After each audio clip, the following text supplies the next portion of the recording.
All right, sorry for the delay.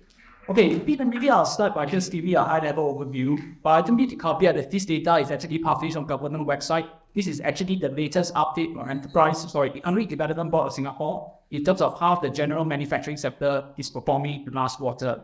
I do need to make sure everyone interprets the data correctly.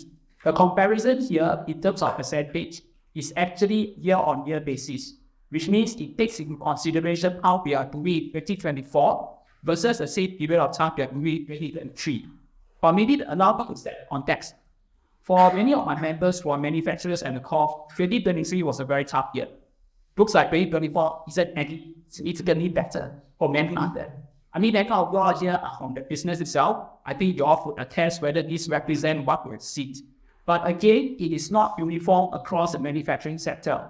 So as you can see, for transport engineering, with the reopening of the borders, business is actually quite good, and demand for engineering services, engineering-related components for transport engineering is actually going up. So year-on-year, we are doing better than last year. The same can be said for chemicals, which are largely chemicals in production, as well as general manufacturing. Okay, but coming to precision engineering, where my trade association represents, I think we are still going through a very challenging period, particularly for those who are actively supporting semiconductor. The semiconductor landscape hasn't quite picked up as quickly as everyone would hope. But I think the word on the ground is that hopefully by end of the year and early 2025, there will be a more significant and sustained pickup in the manufacturing activities. The same for electronics as well as biomedical. So biomedical, maybe just to go a little bit deeper, actually in the next slide. So as you can see, it's a bit too small, but I have the link here. You all can actually go to the government website to really read in detail exactly what the government sentimentals are. Right. But for biomedical, I think what is interesting to note is that medical devices on its own has an increase in demand. But when we talk about certain vaccines, with gradually as we put the pandemic situation behind us, the demand has decreased.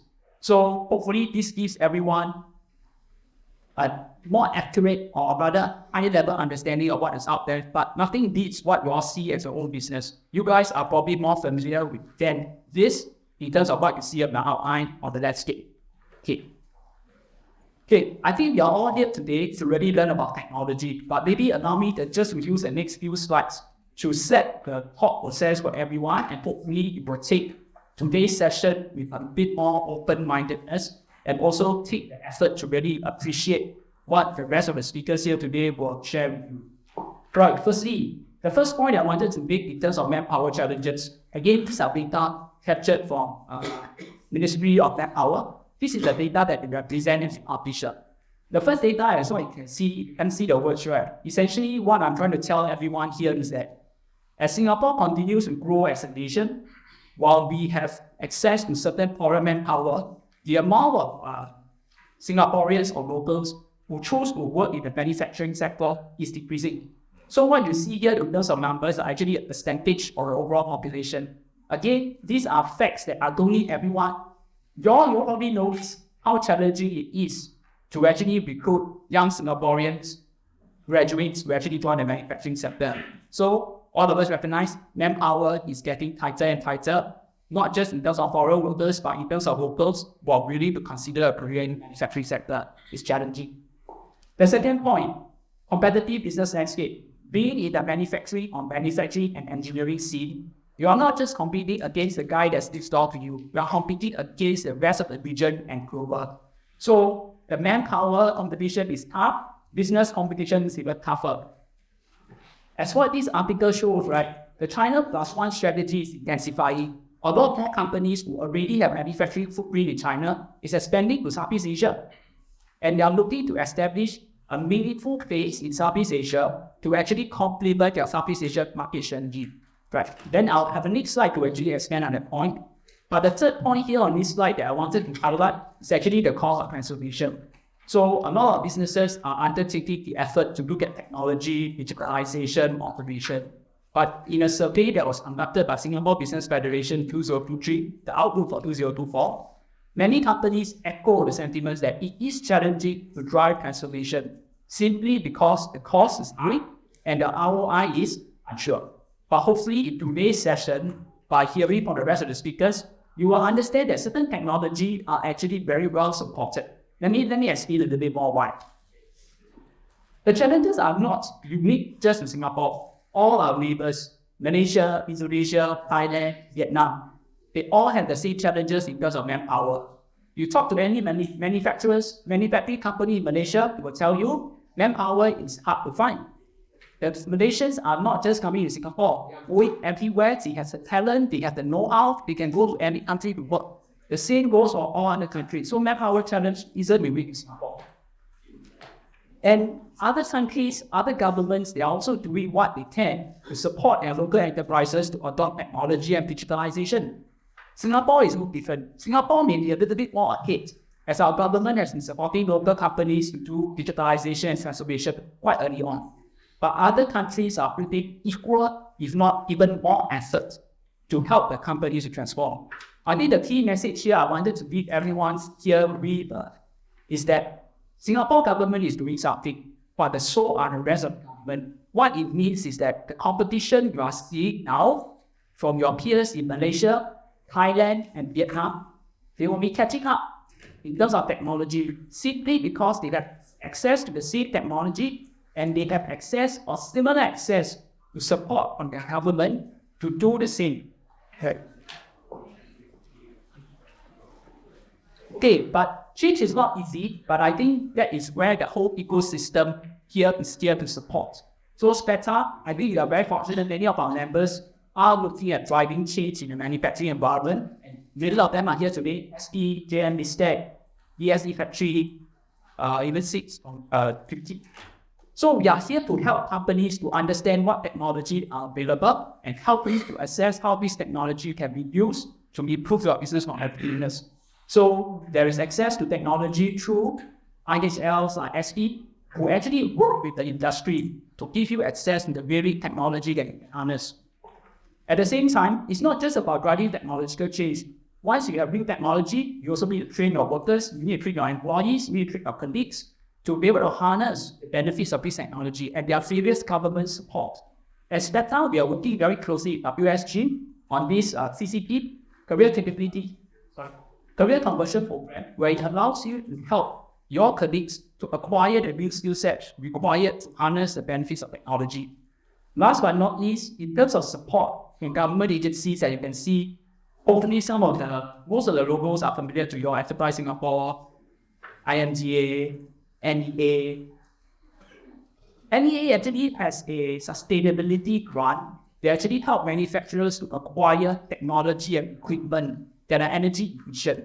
So for those of you who have yet to explore and are looking to acquire certain technology for operations, please take a look at NEA's website and to determine what will actually be available for you to harness. Okay, last but not least, IRAS. IRAS is not just a tax agency, They don't just impose corporate tax on law, but they also offer certain grants, especially on innovation related. So there's this scheme called Enterprise Innovation Scheme that actually rewards companies to undertake innovation efforts, and you get a tax incentive for doing that. So yes, it's costly to pursue innovation and transformation, but government has certain support to help you along the way. Okay, just to set context, we're not a government agency. I'm not simply paying just a government just to make them happy, but really the support is here. They may not be here forever, so while they are here, please take full advantage of them. Okay, I'm coming to my last slide. Okay, so this is actually a quote from Sean Garrity. Sean Garrity is actually the customer experience manager of Home Depot, a very large conglomerate in USA. So I think this is a very nice word of wisdom from them, right? The technology that you use impresses no one, but the experience you create with it is everything. So today you will probably see a magnitude of building technology that you think are impressive, that looks very cool, but it's for you to determine what is applicable to your business, how you can harness it to generate more value that will make the biggest difference for your business.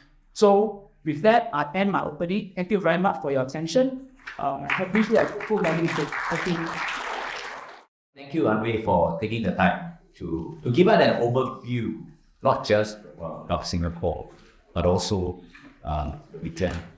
So with that, I also want to say thank you to SP for being a partner, accepting us as an industry partner, and then collaborating in the area of our front is in IT, right? So we basically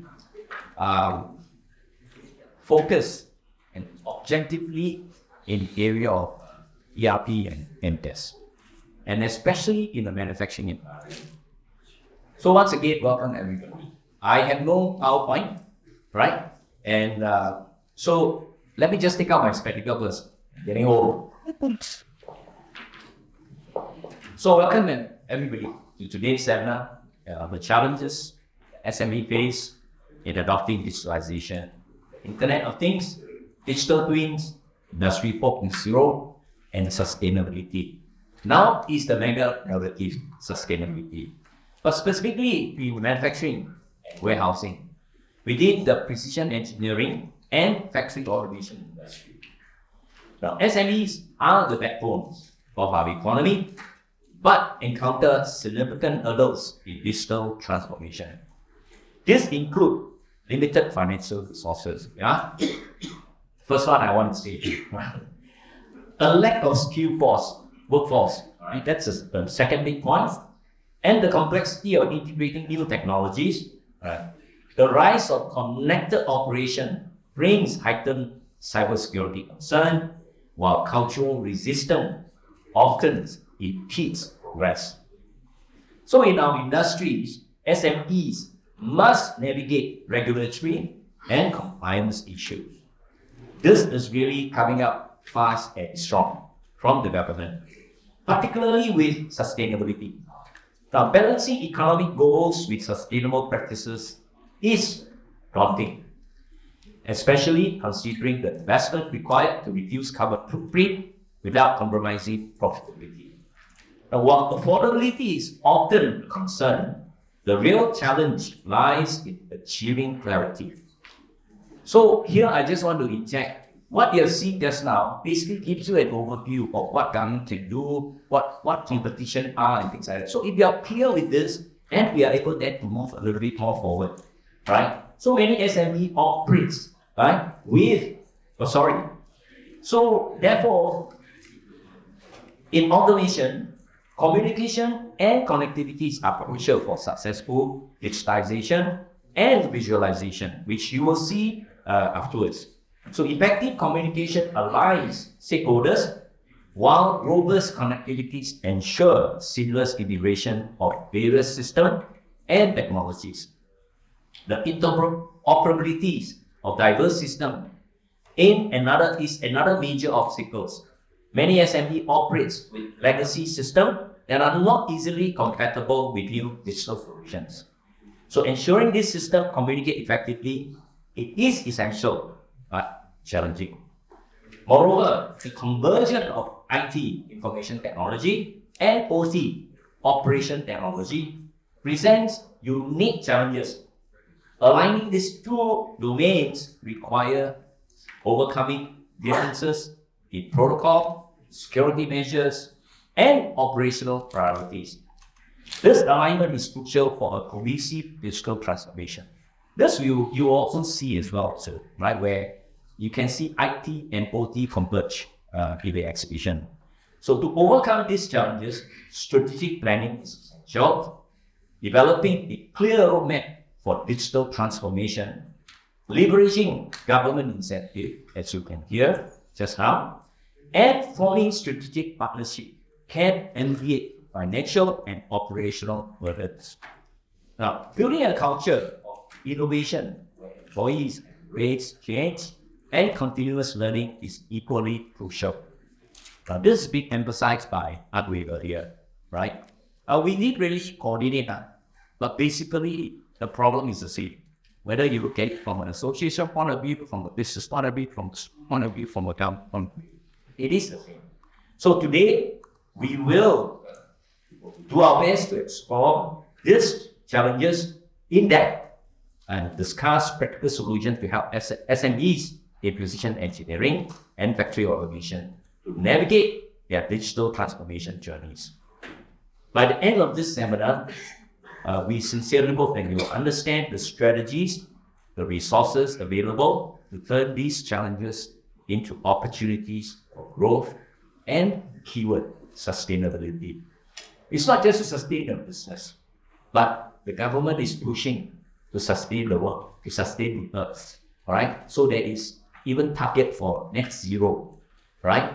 And that target, it will come strongly on all businesses. I attended recently one seminar, and the data and then the dates, the schedule are pretty daunting. So, but then we are not talking about sustainability.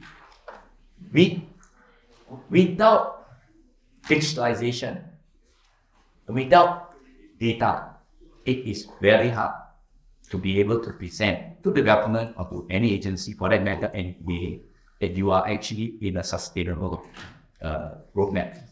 So with that, I just want to encourage you to take the challenge, right? Explore, right? Exploration, you don't cost much of money. But when you exploit well, when you exploit with the right partners, I think SMEs is able to overcome all the challenges that we are facing. So with that, I just want to thank you very much, and I hope that you really enjoy and appreciate the seminar. Talk a little bit about ourselves. Myself is, we know OT is important, we know IT is important, but domain knowledge also important. Without domain knowledge, you cannot link IT, you cannot link OT. So I speak about myself is that I have 5 years experience in SD by college in web tech. I have 10 years experience in HP. I have 6 years experience in Boston worldwide, in which I involved in Czech Republic, USA, China. Okay, I have 8 years experience in Dyson, and we have already do this digitalization for DSS for 4 years. Okay, competing is along this journey is that make a lot of world record on the manufacturing. I think that is not important. That is if I persuade as such one. Okay, so next, what is holding me for 30-something years on manufacturing is I don't go for others. I only manufacture, right? So I always believe domain knowledge is important, but with the IT involved, the dream of digitalization is to link all the OT, all the IT, to see the data, to tell you what is the one that you need to target to, so that you can solve the right problem at the right time. It is not solving all the problem, and you cannot solve all the problem. You need to solve the right problem. Alright, so what is our vision, right? So we think data-driven manufacturing is very, very important, okay? We think smart factory, we need to link up a lot of IoT devices, is super important as well, okay? And efficiency and automation, there is no doubt everybody is looking at that. Of course, you also need to have sustainability, we need to collaboration with different partners so that we can give you solution, rather than give you part of the solution, right? You want to give you full solution. And with the software can be customizable. 60% is already there, 40%, 60% of code can be reused, 40% is customized for you. So all this digitalization transformation, you can see the workforce, their level is also increased. Okay, that's our mission. So with this, what is our mission, right? So we want to develop something which is like outside the network, like commercial off the shelf one, right? So we actually represent the manufacturer by developing cutting-edge ERP and solutions that are not only being intelligent, it's also analytically sustainable. Okay, I'll go more detail. So if the ERP model, this is very generic. It's able to all the manufacturing. If you are SME, you are MNC, they are almost the same. You have suppliers, right? You have customer. In between this supplier and customer, you have your own planning, your own bond structure, you have own routing, you have your own inventory, you have your account payable, receivable, all this kind of thing. But do you see the one in the cyan color, which is manufacturing execution? In ERP model, this is called last mile. Last mile, how can we connect the shop floor to the ERP through the system in MES is very crucial. Okay. So what is our progress now? So those big one is we already test and we think HR is also important, we think finance is also important. Because ERP model is more on material and more on cost, but with what people, so we need HR. What finance we need to know whether we are profitable or not. Okay, so today's topic is more on the science color one, manufacturing execution. What should you have in your manufacturing execution? Okay, number first one, we need to sit down, we need to talk to you how important is the product packing and genealogy. Without this, you cannot get the things right. Okay, with this is being defined on the left, then we need to acquire data on either PC terminal or either machine, so that we can see that we have human hand of writing in Excel. Okay, so we also think planning is also important so that you can maximize your volume. We also think when people come ahead and see how do you plan the people, how do you optimize the people to run the manufacturing is also critical. And then of the machine, production, management of the weight information in the machine, your quality management, all this, if you take everything together, you put it in the one management in terms of digitalization. In the old time, all this is silo using Excel. In the new way, no, all using system. It's a single part of truth, rather than silo.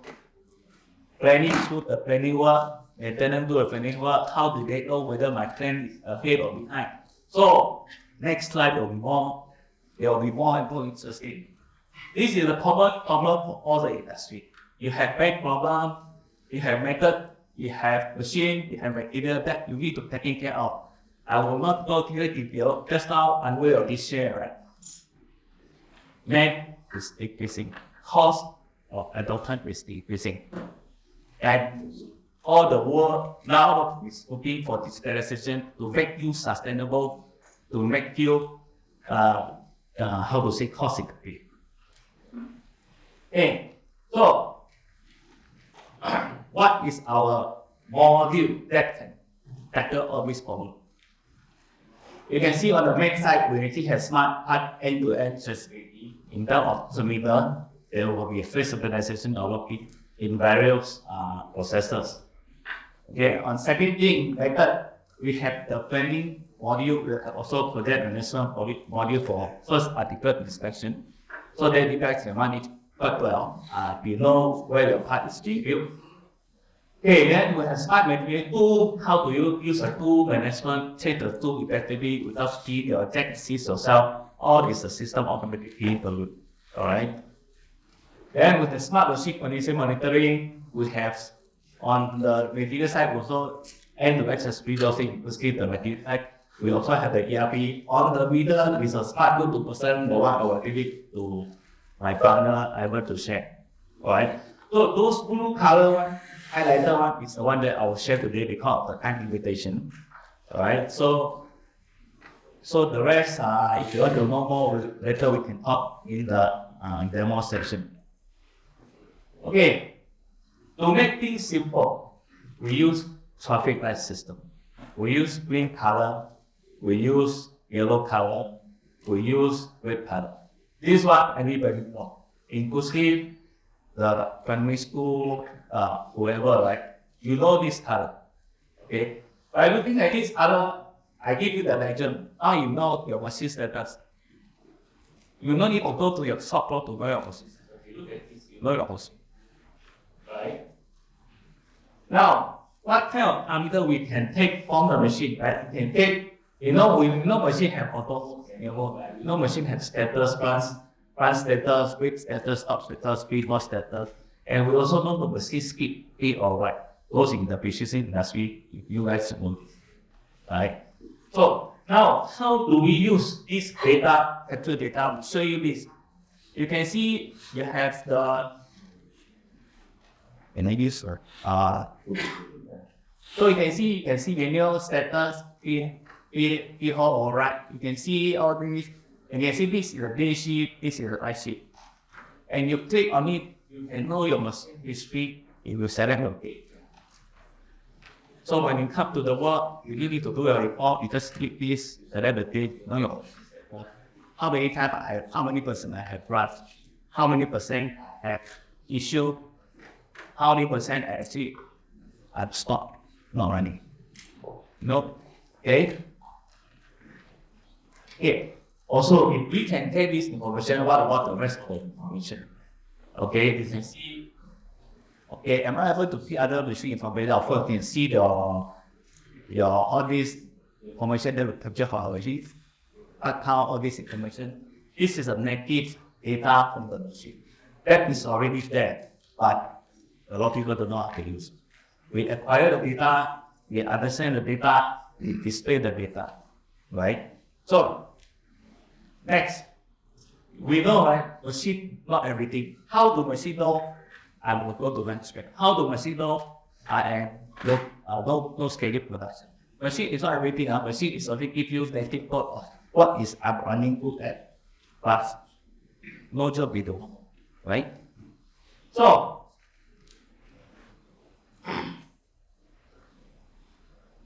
you see, this is a time of the downtime. Previously, you ask your guy, the downtime or this. Your guy will not tell you how many seconds machines are. Right? But system can. System can tell you how many seconds, how many machines is down, below. Right?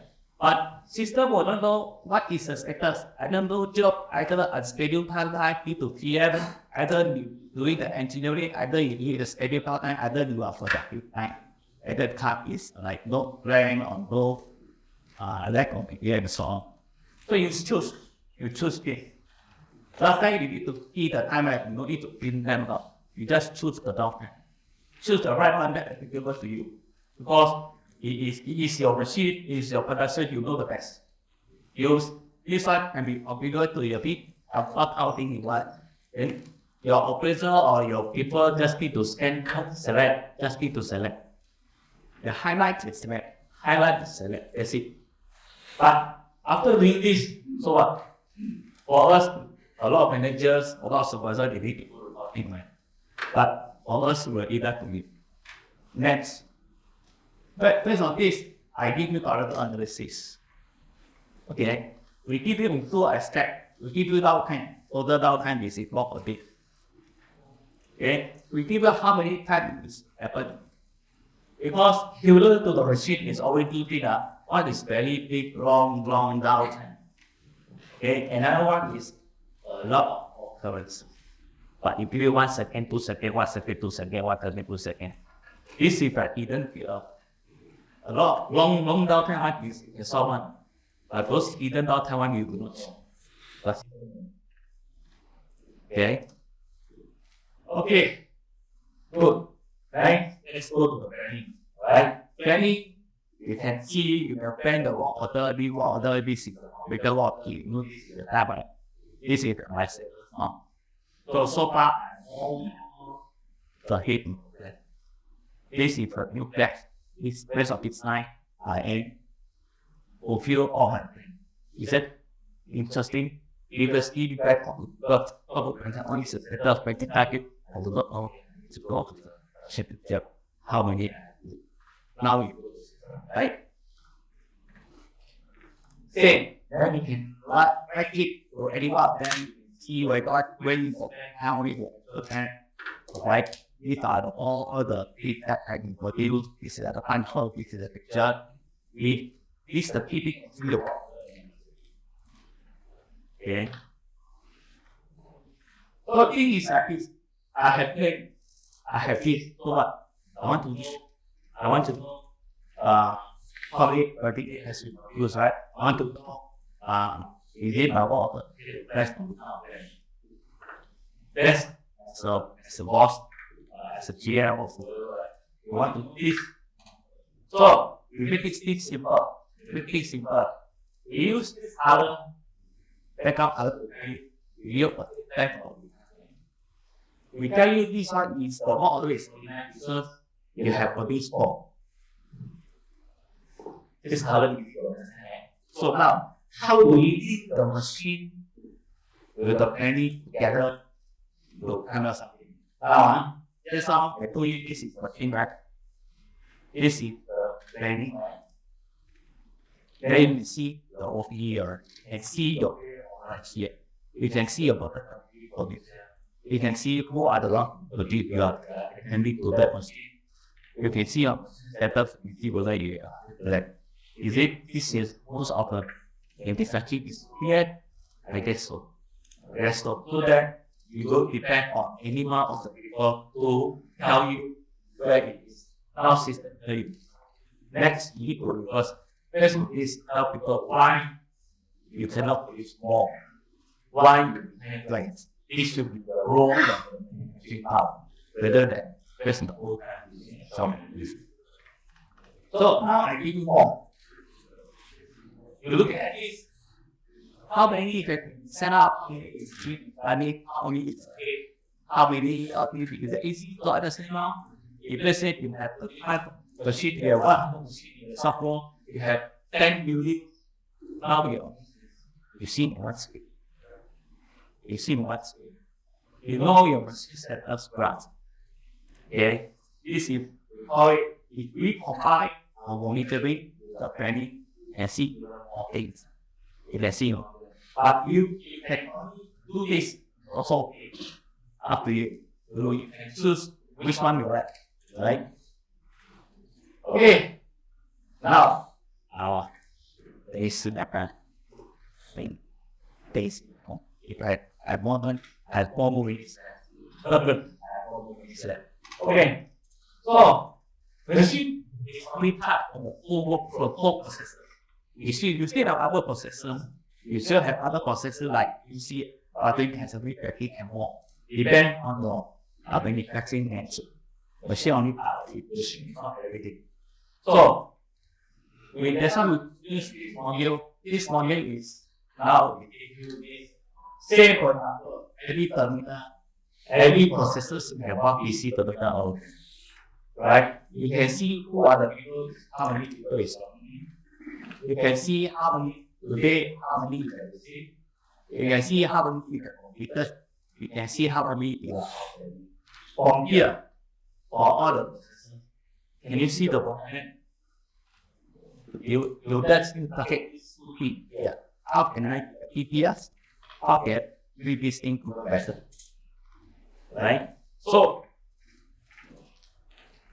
now, when you go deeper, right, you can see inside the PC, I have this PPT, I have this PPT, I have this PPT, I have this concept output. I have so many. Now this is the thing that you need to do. And you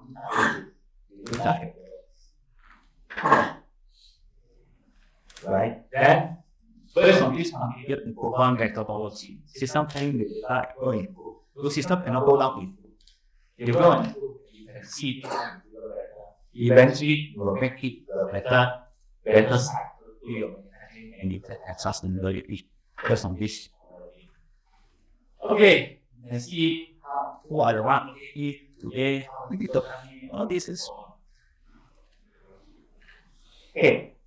Now, if you choose, you have this end-to-end output. In one screen, you can see your screen. We don't get the box the screen within one screen. Then you like to and if you see this, if let's say you have internet connection, which is not everybody, you can see this new way it will work. It's very interesting rather than go to your software. Now you can see this work. Right. So I add this directory SQL quite proper implement this DEP, right? Performance you can see this. This is the 134 hours. This is the big sleep. You can see this is the one that we in the last 24 hours, or maybe for the last 7 weeks. These are the ones that basically have you been? Yes. Can you get more order? Yes. Can you get more sales? Yes. Because you have capacity. Okay? And you know what is the plan, where is actual use, you need to share. Based on these 220, 290 tasks. Okay? This is my sharing to you guys so that if you want to know more, so to left that module and ask what question for my domain knowledge, for my community. I can share something for you guys, help you guys. Right? So, thanks. Hand over this. We have to share that in this. After you see, right? In fact, so well, Lawrence already she shared most of my presentation. So okay, so the differences between before and after, of course, definitely is a big transformation for leadership growth. Okay, before that, a lot of things are very, very manual. Okay, so we have actually started in 2021 with Chicago digital solution. Okay, it actually come out with the MES, but apparently, we also developed the ERP together as well. So, of course, we have a strong firewall. Okay, we have set up multiple servers. Okay, as you know, I mean, today all these are cybersecurity is created a lot of threats to the industry. So, the firewall, we've actually segregated all the we protect all the servers. So we have the ERP, we have the MES. So we have to actually get, linked together, okay, in order to actually make the process grow, okay, smoothly. Okay, so all these MES have actually with those data server, they are all actually. And also one good thing is, since all these are communication, it's actually very easy for us to establish the two-man monitoring system. Okay, so later on, I will go through, of course, a lot of slides over here, you are actually seeing where I can do with what Roland has presented. Okay, and apparently, the second phase will actually develop into job sector. And every individual parts, they come with RFID tag. Okay, because we are aerospace standard certified. Okay, it's very essential for us to actually make sure all the parts are traceable. Okay, it's all traceability. Every single parts are serialized. So therefore, it will be the RFID that attached to all the parts that they are all traceable in all the locations. Mainly because we need to know whether it's a process completed or not, or either it's a process in sequence or not. Okay, so these are really actually with all the MES system and ERP actually make us a big transformation. Okay, a big transformation. We are actually different from other industry which is not even implemented yet. Okay. So of course, this is how you have seen all these. Again, OEE, TEP, all these are the measurement or KPI measurement to the shop floor. Okay. In the past, before we have all these systems, everything was done manually. So as you know, figures don't lie, liars really figures. So really, whether the number is correct, is it accurate or not, no one knows. Okay? So therefore, we have this accessible to actually even our customer. It actually creates transparency to all customers.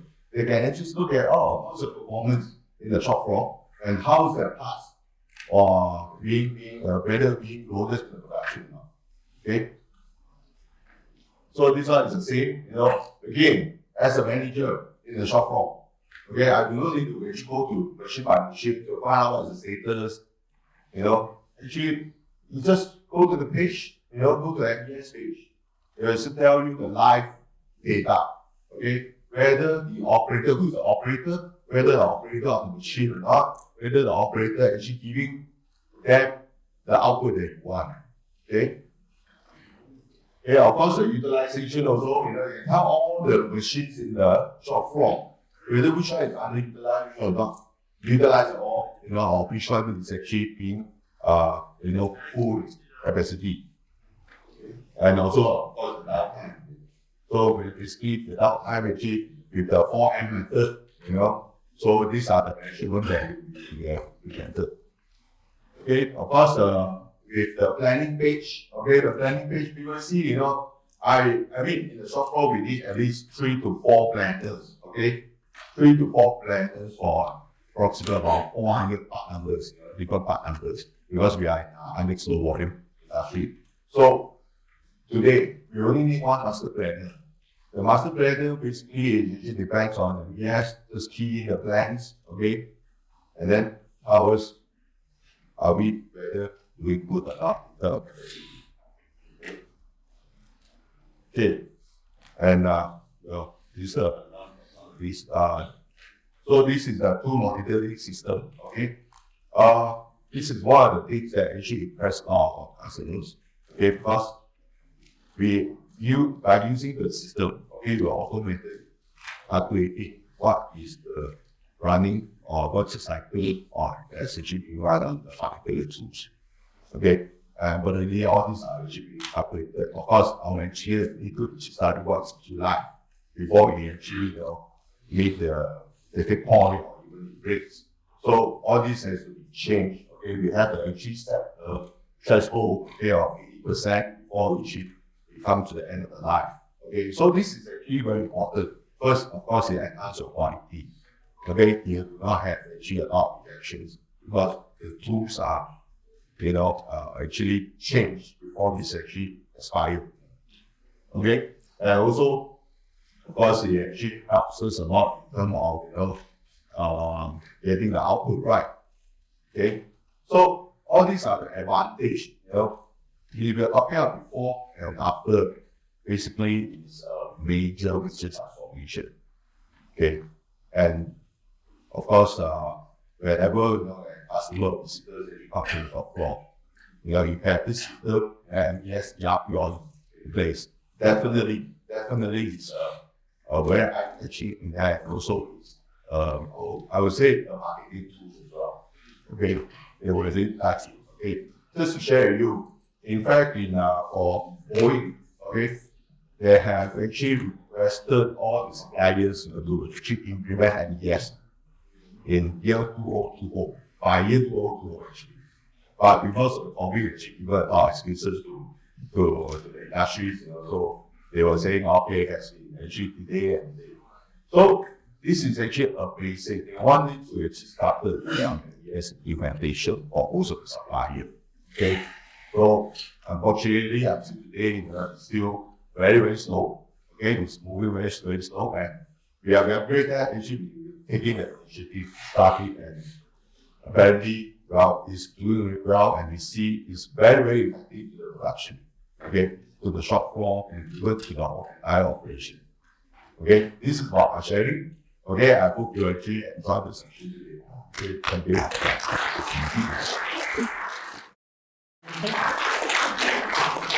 I would like to thank all our experience for hardware as this executive knowledge for having us here.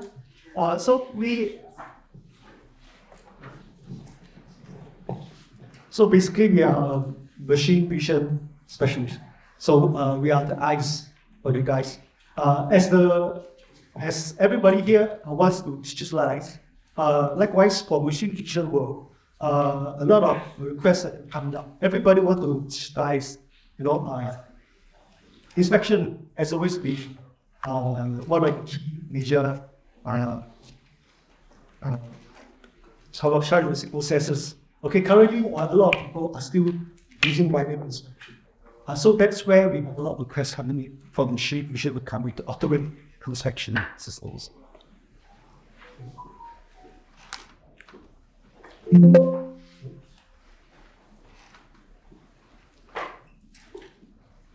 Okay, just a quick sharing of where we come from. We are actually started 20 years ago distributing components. Components meaning cameras, lights, film cameras and all this. So we slowly evolved throughout the years to become a vision solution provider. And we have expertise in optical engineering as well as computer vision. We have HQ here in Singapore, as well as in Southeast Asia. So one of our strategy, how we work is that actually we work with research institutes, we work with SK, we work with A-Star, and we have joint labs together as well. Likewise, we work with system integrators. So there are a few system integrators over here. When they require the machine vision portion, they robust in, and we go in and bid for project development. Likewise, if customers also look for us, we will also again then look for system integrators to work together and come up with a package and provide whole solution to the end users. So here are some of our key projects. One of them is some examples is a skincare product. As you can see, there is a frosted glass bottle on the left. So what we need to do is we have to inspect the whole bottle exterior as well as the cap. So if you notice, the challenging part will be the screw portion. So we need to have AI integrated so that you can actually inspect the different sectors on the cap, as well as all around the boxes. This has been implemented in Japan and running for 3 lines. They have 3 lines already. Likewise, the second one is the integration of machine vision inspection in line for favorable custom production. So over here we inspect the tip of the pen as well as the cap, whether it has been installed or not. So all this we are using AI as well. In China, we are doing hand-strip inspection of seat belts, first of its kind, whereby we inspect the quality of the stitching as well as the orientation. So, for production of cars, you cannot stop. So once because there are many different models. So you have left-hand drive, right-hand drive. So orientation and placement is very important. We cannot stop the line just because you have the wrong orientation. And last but not least, we have the automated urine screen inspection here in Singapore, whereby some working permit abusers, they are able to go out, and when they come back, they will go through this system. Previously, it was manually, order manually. Now it's all auto. So you go in, we have from litmus tablets and all this, everything done automatically, and record the same part.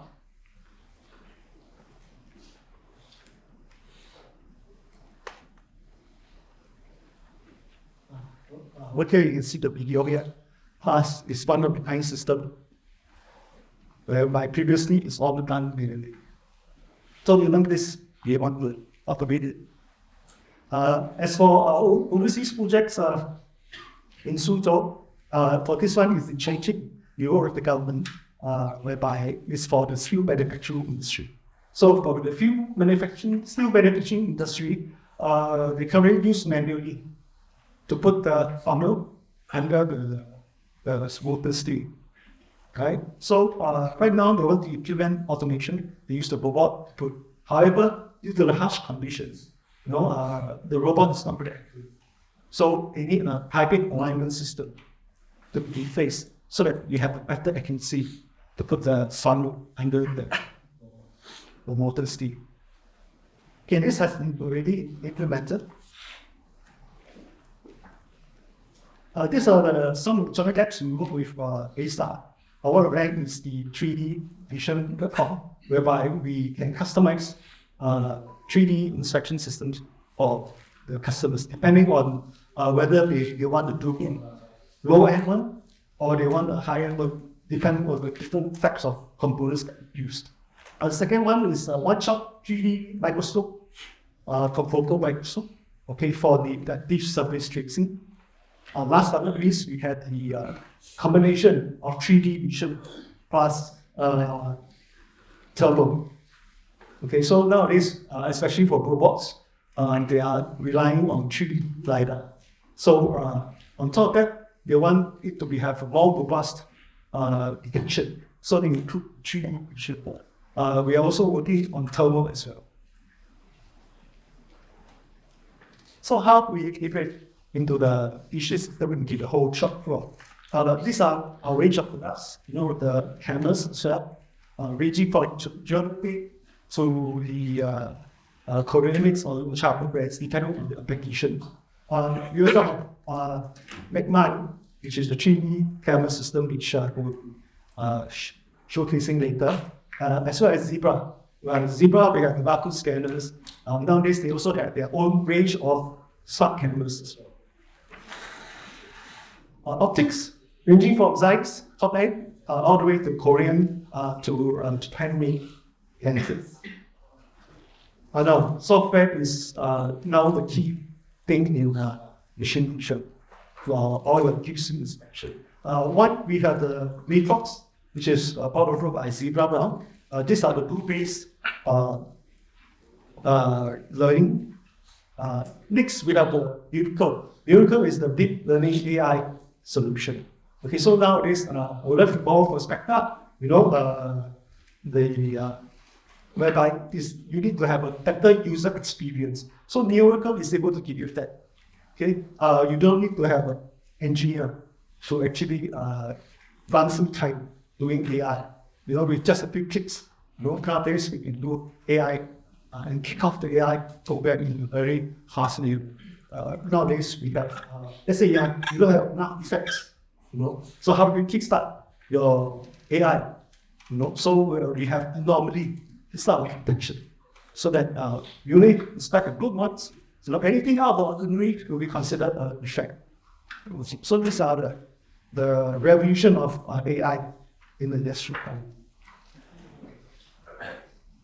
So these are the solutions that we can provide: robot vision, incoming raw material inspection, inline process, product labeling and verification, post-processing, service finish inspection, packaging as well. It then covers out the. So over here in the shop for automation and how we integrate Unitas vision from one as the goods come in, you have the top long scan, whereby we have the integration of smart cameras to the 3D barcode and all the inventory coming in and out. We can sense what's happening through in your production, and can analyze and to make sure that everything is handled properly. Next, of course, we have the measurement and QC. Okay, so we can have different types of cameras and lenses to cater to your inspection needs.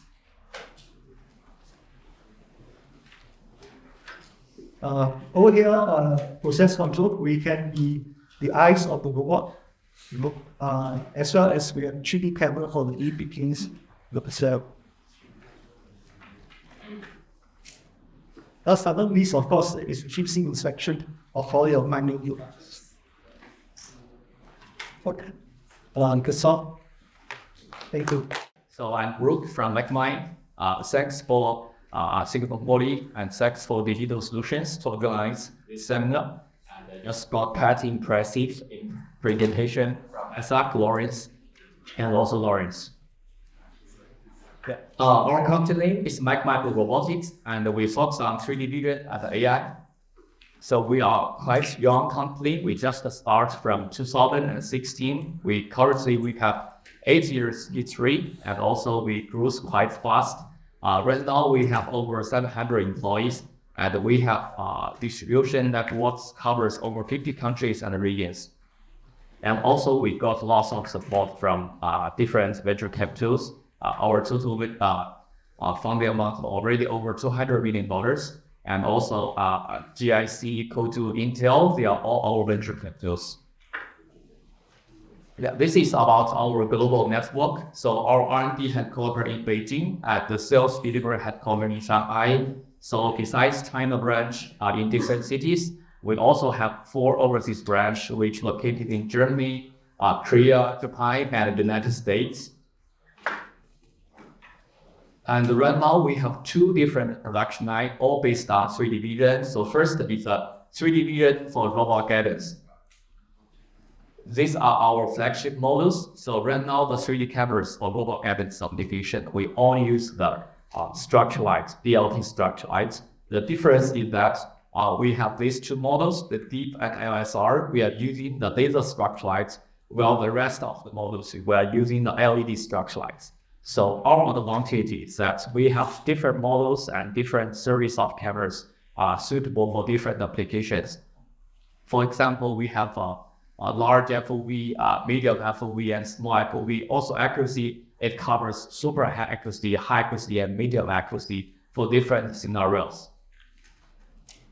Okay, this is about our software parts. This is the machine vision software. So we can see the software interface.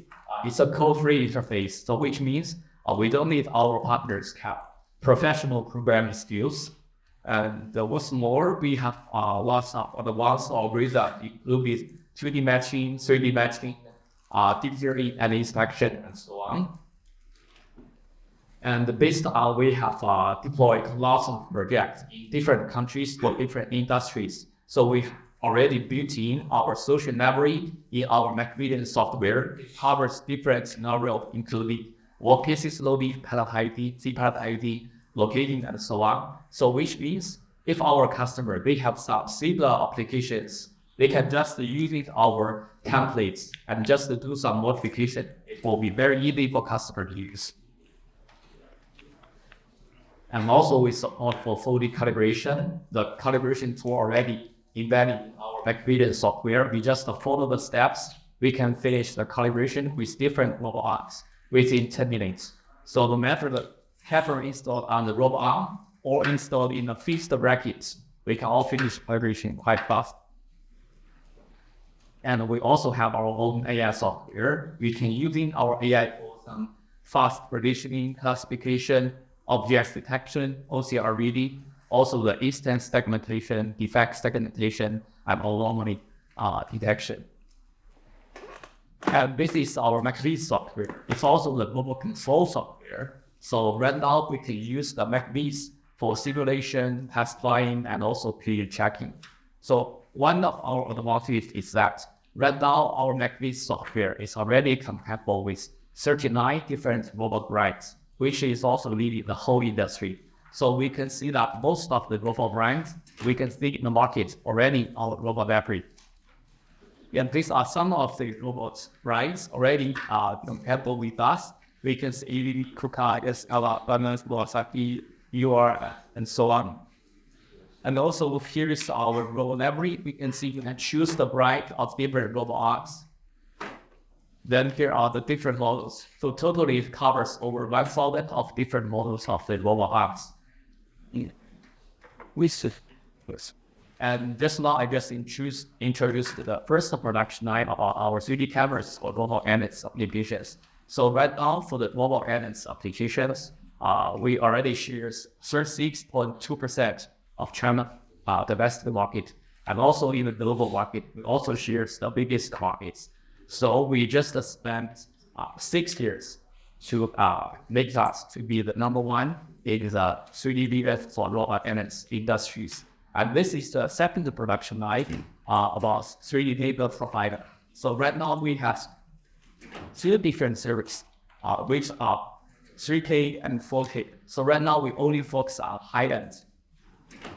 We have, for example, that takes the 4K as an example. The accuracy resolution X can reach 9 micron, and the repeatability in Z can reach 0.2 micron. It's super high accuracy. Yeah, here are some of the real scenarios. For example, the check connect the height amendment, or the cap well-being inspection, or the tear deals code reads, and team height is active. There are some of the main scenarios. Yeah, and also we are quite easy inspiration. We are some class-based and and also UB. Our customers can also using our camera SDK. Well, these are third-party software, including help them networks or videos. And this is our software MSR for the laser provider. Our self-built software here is the user interface. So right now, this software will be free for our customer to shop.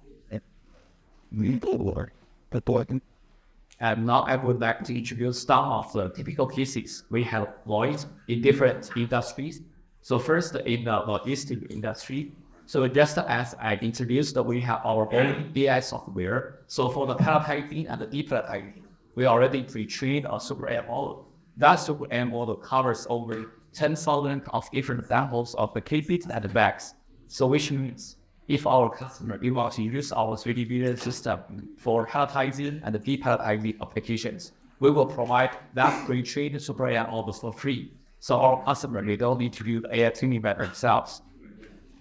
And this is depalletizing project. This also shows one of the advantages of our AI system. We can plan for the picking strategy. For example, when we got the order from the WFS system, we need to pick multiple numbers of the cases. So we don't need them one by one. Our AI system can map the patterns of the pallets and also it's a size of the suction pipe. Then we will calculate how many numbers of cases can be picked at once. So by this, we can stay in the second time. And also this is a mixed depalletizing project. We deploy with DHL. So all the cases in this type are different in size. So we can see each hand whether the robot wants to place the cases. It will stop here for that because there is a depth sensor. It will track the height of the cases. Then the robot will just choose a place height of different cases to avoid collision.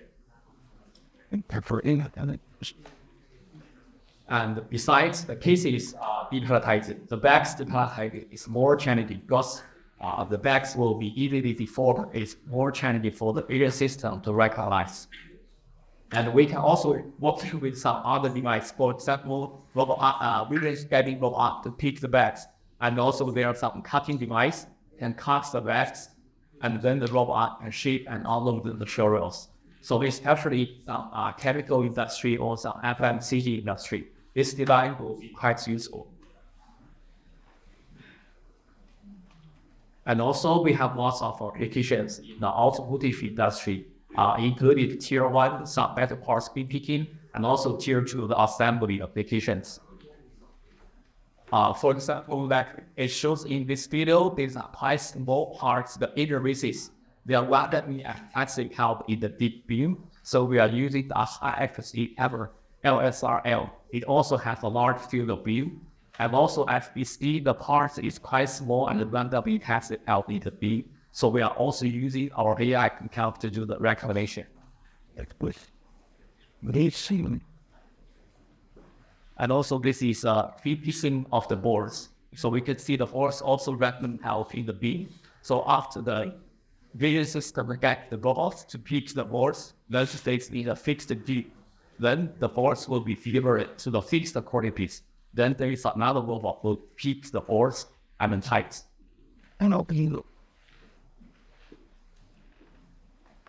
Right now, our vision system, we also have the professional reflective mode. So which means for lots of the reflective objects, including like the drop shaft, it's just a out from the CNC machine. It's quite reflective. So we can just choose the reflective mode in our vision system. Then we can handle this scenario. So we can see here shows the recognition results. It's quite accurate. And even for the hot right workpieces, we also have these applications. So we can see this is the tree well is hot right. The temperature over 1500 degrees Celsius. So because the robot, it also has the power to protect it. But our vision system was installed in the site. It also has a power. So when we need to capture images, the power will open and close after capturing images. Then will resize the images and giving us the picking coordinates. And also for the in the tier 2, in the automotive industry, we also have lots of application. For example, back assemble of the tiers. So we have a 3D camera installed on a robot. It will scan the brick disc and then recognize the holes inside, then guiding the robot to insert the tier and finish the installation. And also these are the stand body in picking. So traditional way, we will need to use the high accuracy G fixture to make sure each of the stand body, they will be delivered in a fixed coordinates. Then the robot will pick it. but we know the G fixture is not that cheap. And also, it will be frequently detected to guaranteed accuracy. And it's actually right now it's the agent of it's the century of the EP. But we know traditionally the petrol cars is just upgrades maybe every 8 or even 10 years. But EV will upgrade every 1 or 2 years. So that means if we still use the jig fixture, 1 or 2 years we need to change complete the jig fixture. It's some heavy burden plus. But now with 3D cameras, we just need a regular steer system without any accuracy occurrence. Then the 3D cameras will scan A frame, B frame, and give you the picking coordinates for the low RCP. So by this, we can save the cost. This is also the signal application. So after picking the step body, we will need to pick the beam installed in the top of the vehicle. Also using 2 sides of 3D camera to give you the picking coordinates without any jig fixture. And also in the home appliance industry, we also have lots of applications. So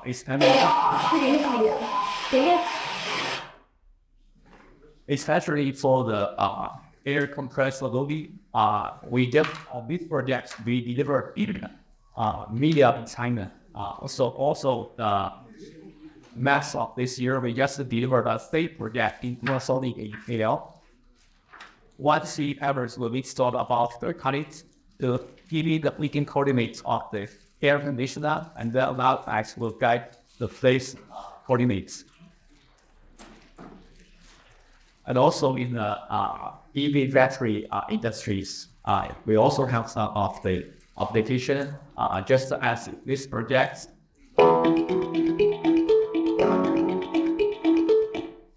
Just as shows this project, which point for the CHL, the world mix and design manufacturer.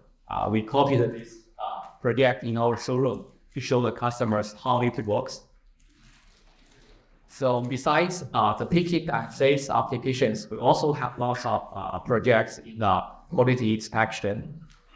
We have 2 different solutions for the quality tracking industries. So first is that only using our AI software to work with other 2D cameras for the 2D inspection. It's just like the in the consumer electronics industry, it's the glue path tracking. You check if there's some glue overflow or size defect or glue missing. And also like the consumer electronics industry to check the connector appearance. If there's some scratch or dirty or some missing parts. Yeah, also the battery component to check if there's some welding defects. You can just use the adding 2D camera with our AI software. And also we also have applications with our 3D laser provider. It's just like this project. It's a spin photo joist height measurements. We are using data provider to scan the slope and then to measure the height of the solder joist. Here is our software interface. There will show the measure results of each of the points, and also it will tell us which part is okay and which is a G. And also this is a full size measurement of the battery volumes. And this is a connecting height measurement. There are lots of different connectings. After using a 3D laser provider to scan the field, here will show a checking results, the different values of the different keys. Yeah, here are some of our partners and customers in different industries all over the world. So in different industries, we have lots of customers. Like ATL is also our customers and our venture capitals. And in Singapore, in R&D and education markets, we have lots of cooperation with A-Star, ARTC, and STICTech, and also Singapore as well, and also other polytechnics at the university. And most of the global brands, they are our official partners like PDD, Kuka, Stellantis, our Nachi, UR, and so on. And in home appliance industry, besides China domestic market, we also have lots of cooperation with Panasonic in Malaysia, Taxi in Thailand, Felix in Singapore, and also the automotive industry. We have project with Toyota and Honda in Indonesia, Hyundai in Singapore, and also Mercedes in Thailand. These are customers in Southeast Asia, and also the Toyo Cares in Malaysia, Polaroid Logistics in Singapore, everything in Singapore as well. These are some of our partners. This is my presentation, and later we have a live demo system in the AMC. So this will be explore more applications in the AMC system. Thank you. Hi everyone. My name is Ivan from a company called Things Agency itself. So basically, we are a deep tech robotics guy.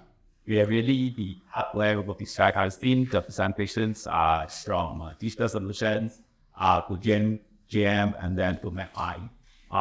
We is like digital solutions. They are the top the enterprise guy, the IT guy, and we are the OT guy. We provide the arms and legs, which is what they call the digital solution, the goods to human part of their solutions. Okay. Now, if you look at us, basically we provide the arms and the legs to move stuff. Okay. But it's really that was exactly itself. If you look at us, then we're really nothing but what is so what it means thing. But we are the guys that actually uses all the sensors, the cameras, AI, whatever, to put it together. So if you really look at robotics itself, like if you look at arms and legs, like 30 years forward technologies, what it deals right. So what get more exciting now is because the AI, so we are like from power assistive to automatics, and now we're moving to autonomous, right? So besides automations, with some of the visions, some not just visions, but it's able to mix up own decisions, autonomous. So it's getting more intuitive, right? So more and more, I'm from the old technology of automations and moving into autonomous. So now we're like more calling itself like service robotics, right? The kind of stuff that work, the whole robots are putting closer within the proximities of human self. And for robots are no longer just automatics, but autonomous and become intuitive, right? So the challenge that we have of so-called intuitiveness means that we are going to, in fact, when you see automation like AGV and all, they are actually in a very structured environments. So you obviously AD, and that kind of stuff, and you will not want other external stuff to come and interfere, and then it will even affect your program and things like that. As we go forward with the AI, human vision, stuff like that, we are able to make some decisions where the environment change, means less structured. The systems will be able to handle itself. So we are going towards the directions and providing the hardware to go into these few verticals. Our way to pick is actually from healthcare. We are in healthcare, and now we're also trying to provide these technologies and this hardware into the manufacturing, IFM and logistics itself. So the company I think is called 6AGT itself. So today we are more on manufacturing, and so I'm part of the subsystems of the MES in this case. Okay. So it's so 6AGT is actually a joint venture between the Paris company and the local company called AGT. So AGT is a very super guys, we're about 9 years old. We started this joint venture in 2015, and 6, the largest Japanese EMS. They are about 2.5 billion revenue companies. So we joined them as part of the robotic solutions experts, in the sense that when their customers that have some servo robots stuff, we will come in and try to value add their customer solutions in this case. Okay, so this is where we are. So we see myself a bit of math tech. We started off the joint venture applying automations in healthcare, right? And now with this technology that we have, we also trying to use it out to other places. So if you really look at us, we are the horizontal guy, the robotics horizontal technologies that try to apply to various verticals. As what digital solutions, Lawrence has said, right? Domain knowledge is the most important itself. If you look at just robot itself, right, it's just part of solutions. It means something by just robot itself. You make it useful, business viable and monetize and generate money and whatever, you must be a solution within a particular business problem in this case, right? So we need the domain know-how. So for us itself, right, for myself, I did healthcare, I understood the healthcare stuff, but we do not know the manufacturing handhold. I'm here actually working with the solution guy to tap into the domain know-how in this case, but we provide horizontal robots and how for them to work in manufacturing. And even to look at the MES, I also learned that you're very much to the precision that can manufacturing. Like it says, right, we are not precision manufacturing, we are other kind of manufacturing. The requirements are slightly different. But the nice thing about what I like about this, what Visual Solutions doing is because, as one lot of say, 60% of their codes are reusable. So they could easily, another 40% customize to the other manufacturing verticals. Now, the same concept that I applied in the 6 AGT here, so making our robotics technology itself, make it modular, that we can easily configure and customize to the business, the domain itself. Okay. Now, let's look at it itself. If you look at the data from the number one, which is the probably a smart ops and the leader side is the smart drive. So these two are the main controller and the driver of any motorized items actually there, right? Whether it's a conveyor belt, a scissor axis, a scour robot, 4 axis, an mobility robots, 2 axis or 4 axis, right? So we make the controller, the engine itself, for us to be able to make it into a scour robot on mobile base. And with this itself, right, the mobile-based scour robot is a bit electromechanical, and then we are able to integrate with the other software, AI software, so for the navigation stacks and the various methods of, cross robotics operating system and like Jeff or MacMine, those AI stuff. We can easily integrate into the hardware to make it autonomous. So if you look from the left, from the drive and the controller, you can make any power SSD that motorize a bit, so PIP controller and whatnot itself, right? Power SSD. And to the car SSDs, we can make it to our own visual system like ARM and base, make it automation stuff, repeat it, sensor and whatnot, right? So with the AI software, whether or not and the full digital hardware, we can make it autonomous. And with this itself, we are able to make ARM or base, right? And with that itself, going by itself is not a complete business solution, it means nothing in this case. So we want to make it useful, then we need to work with somebody on the IT side, which is the enterprise solution, which is like MES, in this case, like the digital solutions. So with that together, we form a complete solutions that deliver to the customers meet their business operational needs. So the important thing is not about hardware or robot, whatever, right? It's the whole concept of operations that fall within the operations itself. So it's not about the robot arm itself. So what I'm trying to sell here is that I'm not trying to go to teachers and say, I have a Scala arm, I have a base like that, you must use mine. Then if you see a customer, you really do this. No, I have my own stuff. I also configure whatever stuff they need the customer requirement. What very important here is that if myself working with the digital solution from the LES level down to the hardware level, if you look at it, we are both the developer. There's no black box.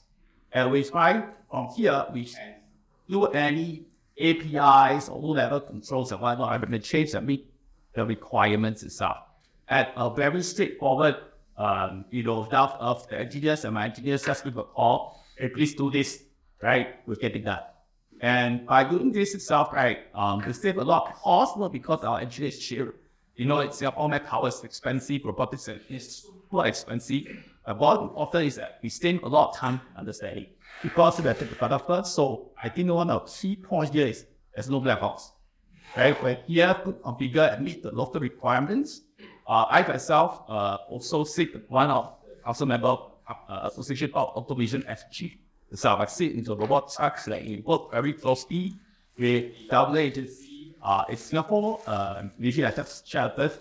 There is an agency called National Robotics Program, where they are promoting all the robotics adoptions usage. Because once you digitize the information, you need the robots to actuate, to move, execute the information, right? So they are promoting all the different usage of robotics usage for healthcare, facility management, and manufacturing. So they just now launched the facility management, it's self-integrated facility management. I think the next one they're coming is something on manufacturing itself. So by saying this means that the government do have some funding or whatever not, or the ISL, where you guys, industry, SME can go to approach ISL to get the industrial problem by or not, then they can support their solution creations itself. So people like us, which is a technology provider of digital solutions, we will work with ISL to provide the commercialization, the adoption of the technologies where you guys and users here can adopt and use it for your business, in this case, right? So that's the relationship there. Now, with this ability working that, so what we have is that we have a proprietary drive, control, view, and partner right here, and those for the systems. Then also we have modular base that we use these components to make it into outdoor community space, indoor, bigger blocks, smaller blocks. Right? So you guys think, yeah, if you do this right, you buy anything from the Chinese, it's so cheaper as you make it yourself. I think the idea here is that whatever we make, right, is very localized here. We make it here, we are able to customize. If there's any issues here, we can fix and solve it. So we are not really competing on, we are not the most expensive, we are also not the cheapest. And most important, our engineers are here. They are able to fix and solve the problems right in the spot itself. I think that's solving a lot of headaches and also a lot of confidence.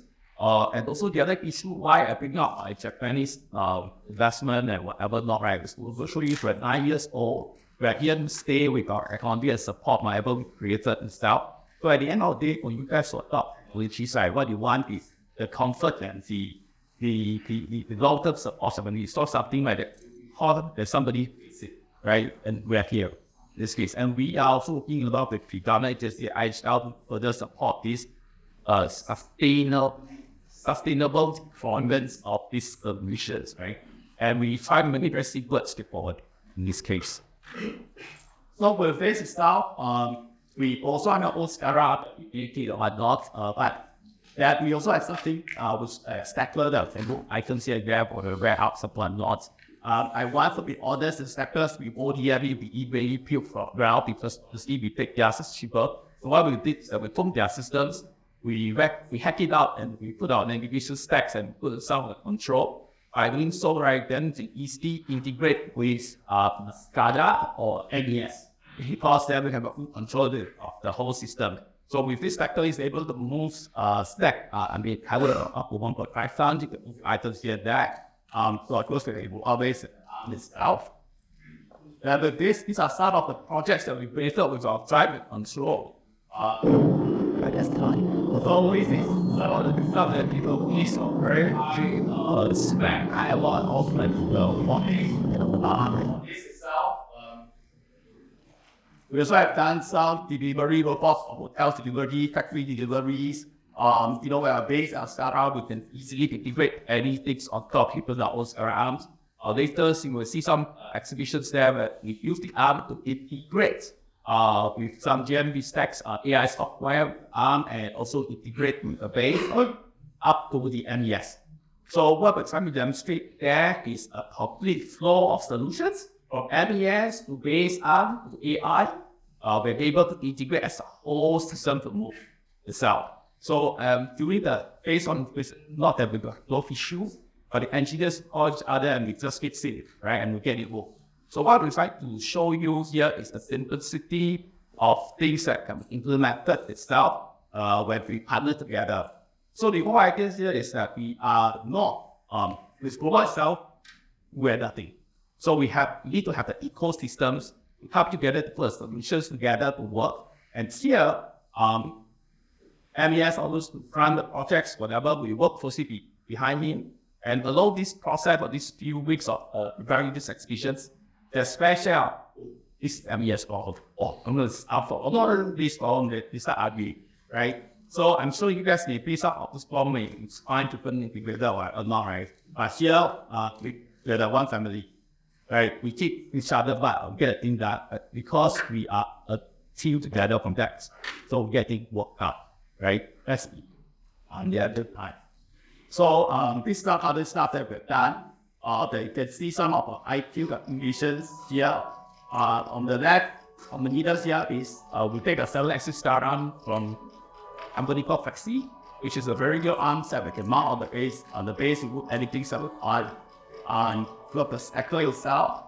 And also that a big Stara arm set we only have, you can carry up to 50 to 500 kg. So we can immediately all those up together.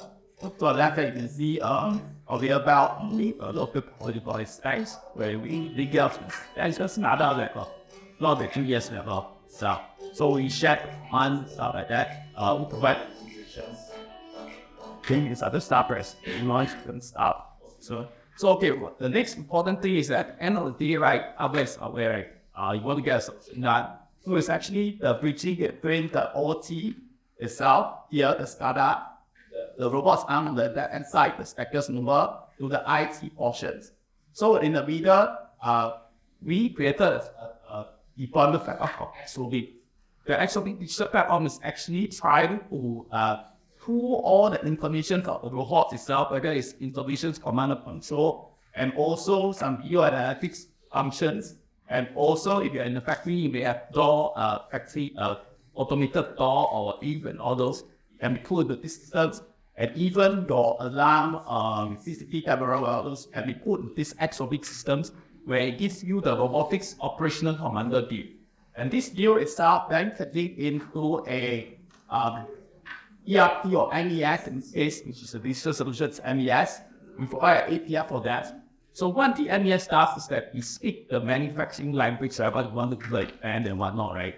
But then if he hit the robotics part and all the other IoT parts, right, he can use his own factory language and tell us, then we will translate it to the robotics language. And if you want to border, they just tell us, we will speak the robot like that. Dialects itself, they speak the manufacturing dialect. So what we do here is that they are the domain experts, we provide the technology experts, and work together with them to fix the solutions itself. So this is the system that I call XOB, which is a deployment platform itself. And besides this, that we look at in the whole XOB, that also taking into considerations of the cyber securities. The XOB system is actually a derivative deliverable out from projects that we do with the MSA and whatnot, lease projects and whatnot, right? So we came up with that system and the structures. So that system will be for 8-9 years.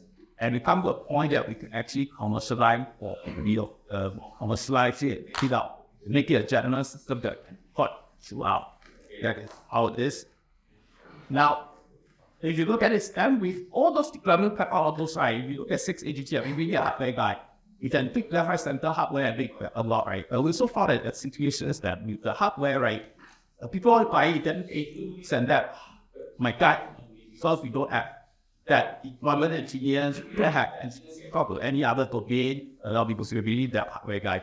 So we come together, we form a new company, Up Mind. It's actually an investment with 3 stars, 6AGG ourselves, and my Japanese counterpart, 6 stars. We come together on this company called Bob Mind itself. This Bob Mind that we have a company that's robotics digital deployment guide.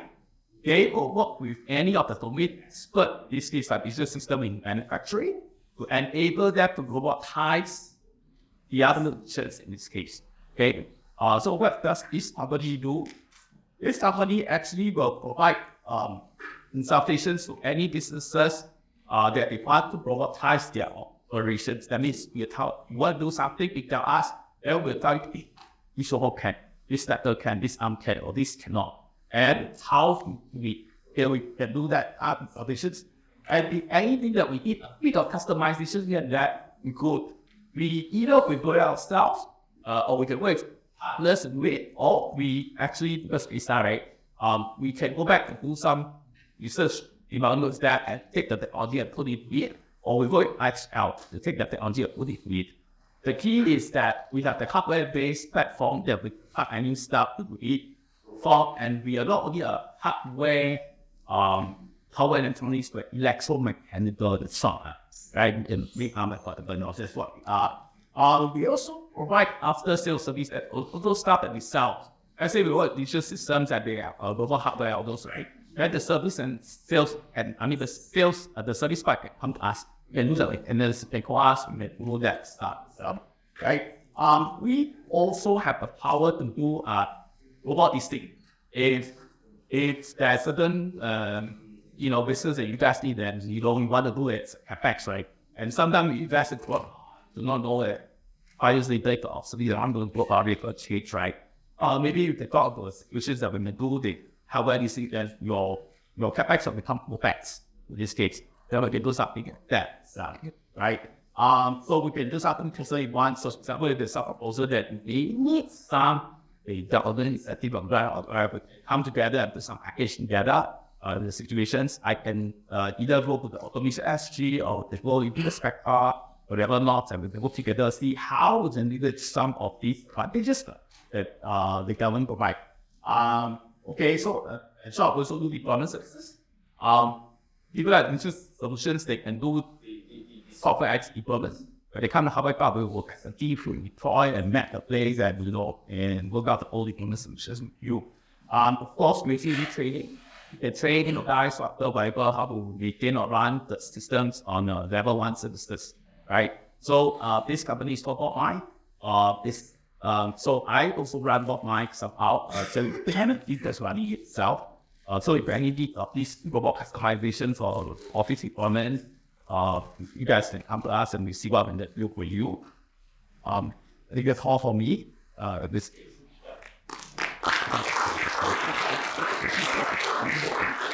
Good morning, everyone. My name is Nai. Welcome to Singapore Poly Digital Communication Lab. Right, and today we are going to share with you the live demo for the digitalizations in our shop floor.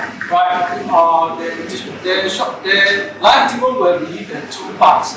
Okay, part 1 will be from the warehousing to manufacturing. Okay, and second part will be the manufacturing part.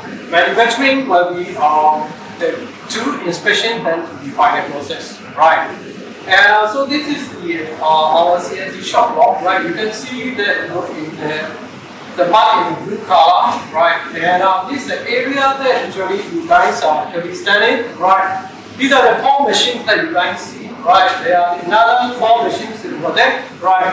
And 2 machines in the different area, right? So we have machines and we have people to run the machines and also plants to produce, right?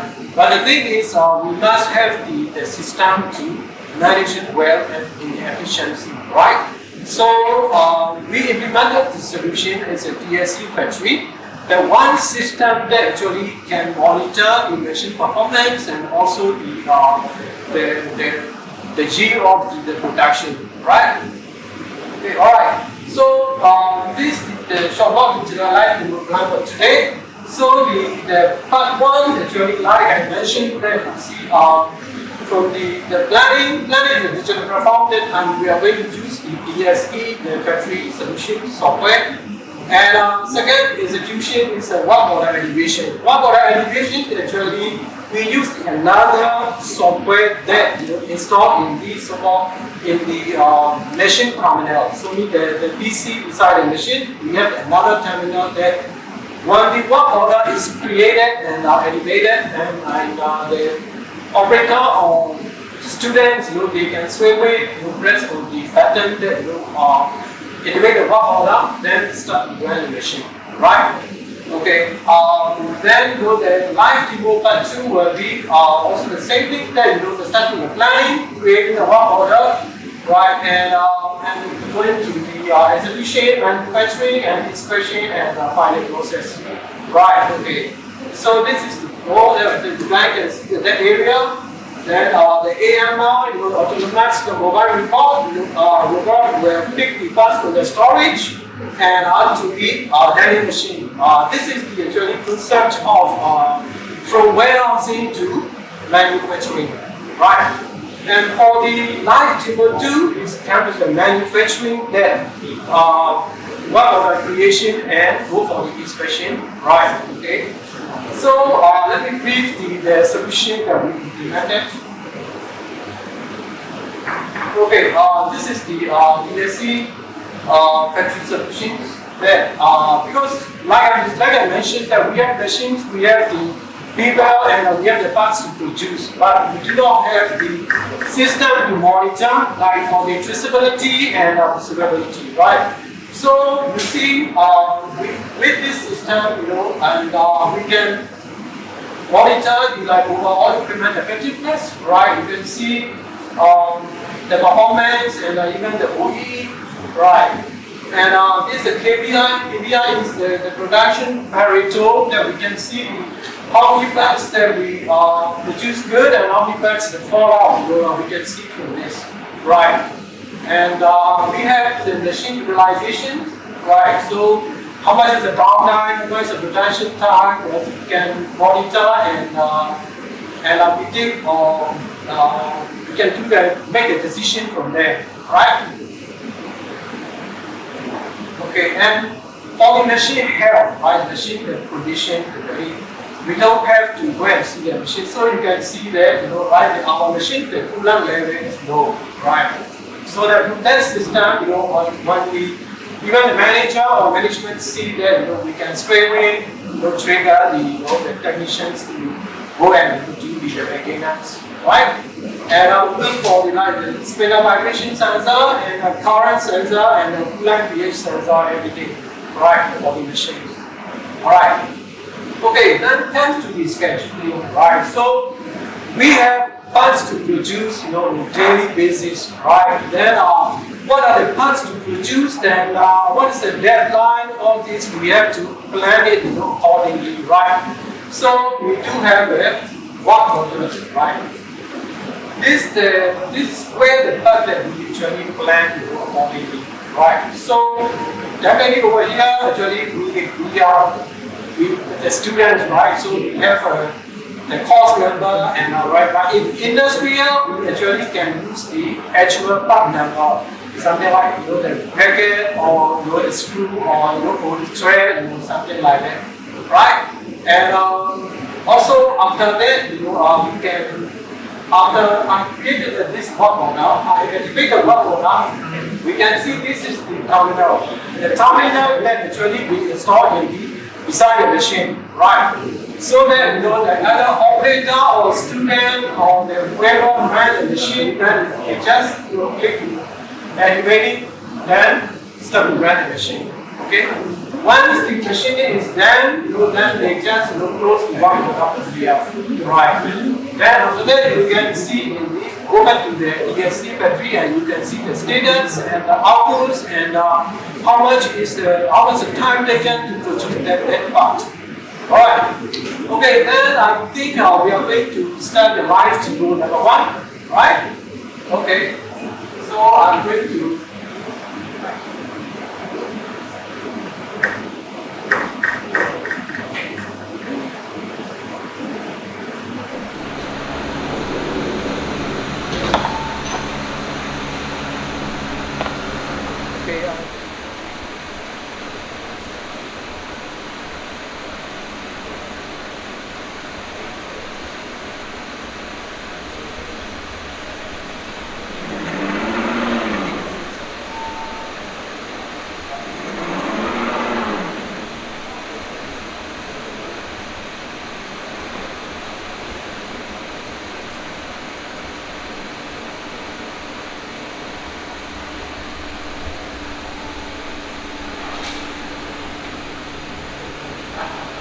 So I am now transporting the finished parts to the banding zone, right, and waiting for the inspection, right.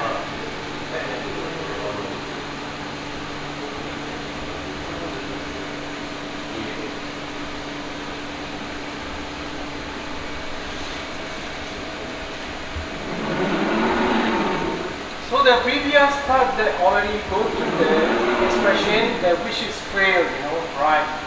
So this part, I'm going to take out and use the local tray, right? Okay, and this part we're going for the inspection, right?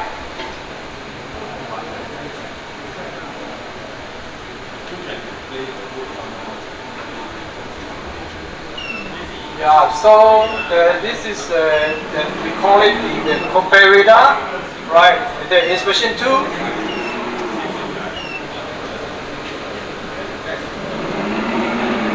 then AM1 will pick it up and going to the final process. Final process where the can be by palletizing or labeling and packaging process. Right?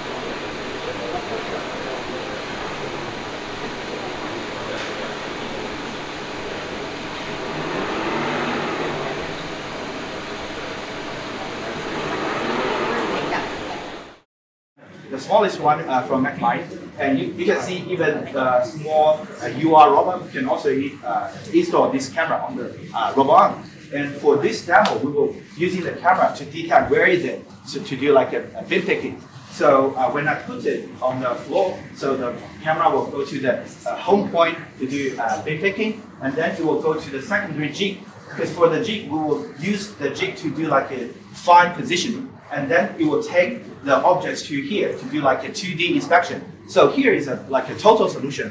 When we come to the industrial level, it will be from the production line, from the incoming procedure, producing and do the quality inspection. Yeah, it's just a demo, a concept show. Yeah. So all the programming and collision detection we can do in our software. And for the vision processing, we can also do in our software. And talking about the communication, with the UR, we can do like a TCP/IP protocol, or also using the URCAP to do the communication. Yeah.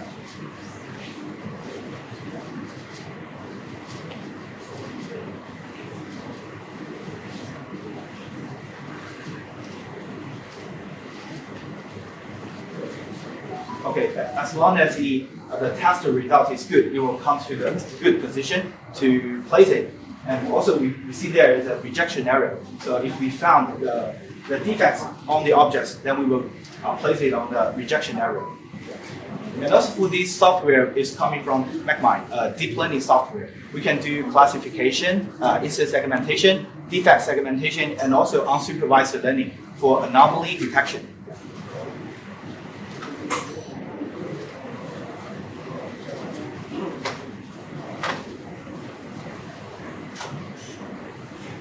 If you got any question, just feel free to ask. Yeah. Yeah. You see here is a dirt and scratch on it. So later we will place it on the rejection area.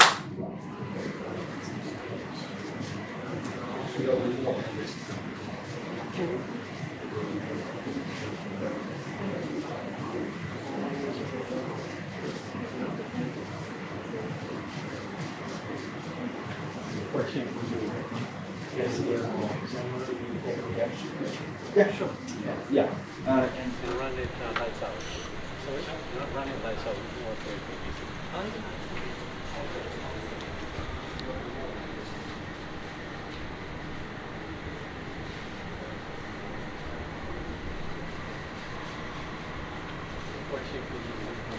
Can the camera detect gaps? yeah, sure. Yeah. Yeah. And